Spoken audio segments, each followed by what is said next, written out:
What about if you took a label, pick Mormon, gay, black, comedian, right? You take a label.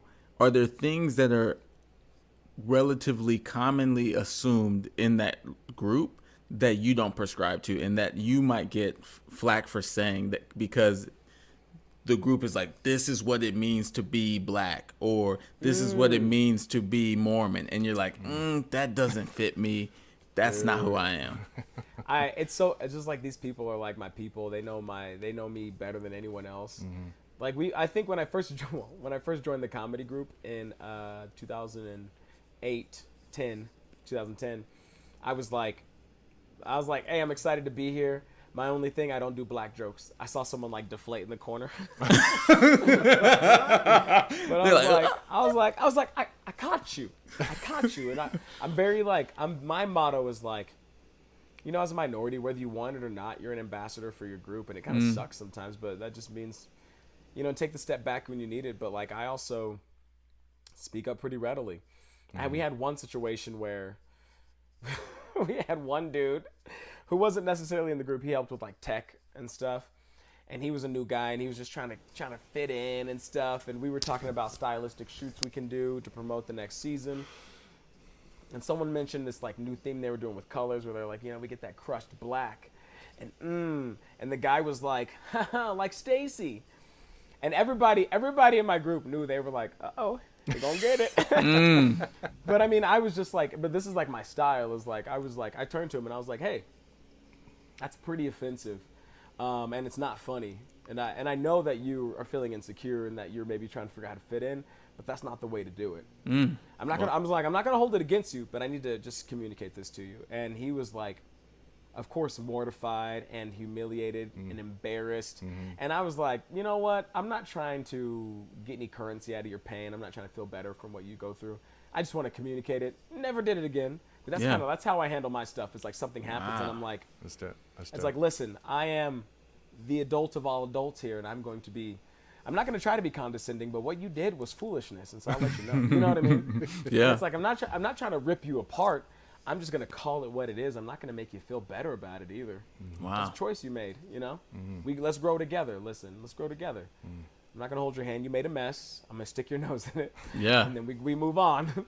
Let's not make any more. That's like incredibly patronizing, but that's, No, that's amazing. To be the model of how to appropriately handle something. Obviously, you're a comedian, so we expound on what actually happened. But what you said, how you handled it, that is masterful. And I think not all of the people listening, not all of us are at that level where we can handle it that way. But it's not easy. Yeah, it's not. But I loved also how you spoke to the reality that person was in a place where they weren't in the in-group and they're trying to relate and they do something that isn't the best way to do it. And you spoke to that. I know what he was trying. Yeah. And I think mad support to my friends in that comedy group. If anyone would have validated him, if they would have laughed, it could have just like undercut the whole experience. He would have felt like he would have got what he wanted, which was a sense, so it's like I've talked to them about that too, where it's like, listen, if you see injustice, if someone's being treated poorly, you and your discomfort of like a chuckle can be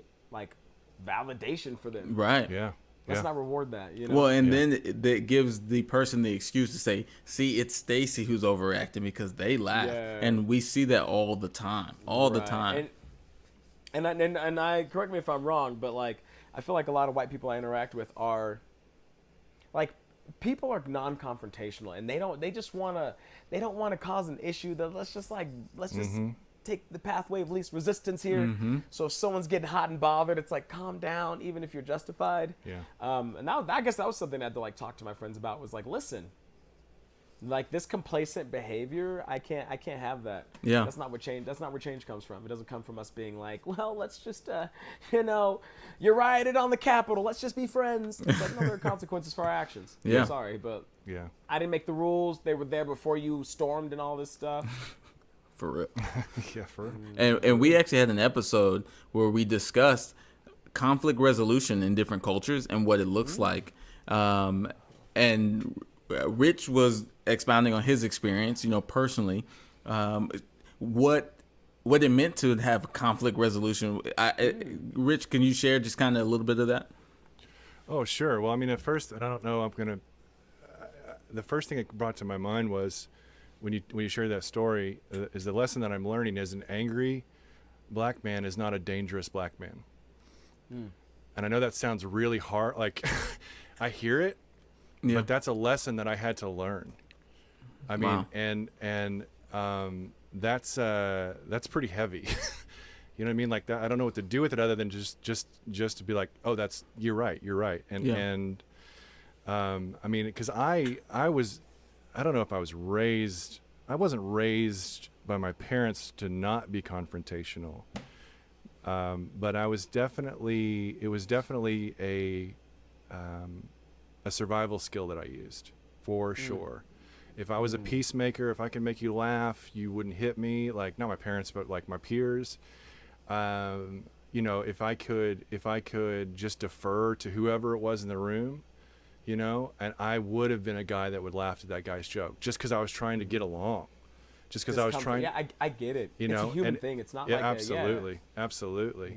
So I mean, I strangely empathize with both of you in that situation.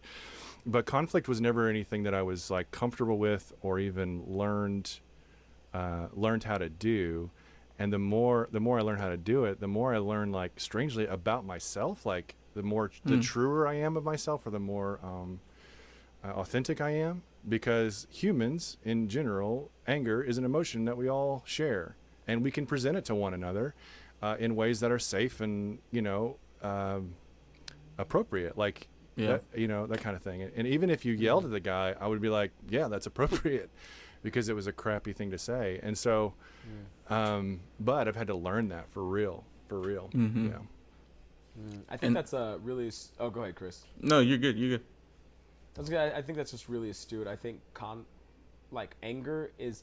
I'm a big believer, and comes from my Christian roots. I'm like, the feelings we have, we're all given by a perfect, all-powerful being, and they're not bad. Who we are, created by an all-powerful being, it's not bad. Learning how to navigate those and tactfully learning how to, like, use them is important. I think anger can be a good motivator for people to get out of dangerous situations. I mean, anger might motivate you to say something in defense of yourself that maybe you wouldn't say in a different situation. It's just like these things can be good, and conflict is not bad. I think we just we just think conflict is bad. It means a fight. It means discomfort.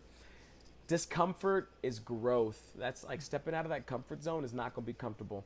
And in order for a community, which can be anything from 2 to unlimited number of people, to develop, there's going to be conflict. Whenever you're bringing different styles together, there's going to be bumping. There's going to be tectonic plates rubbing against each other.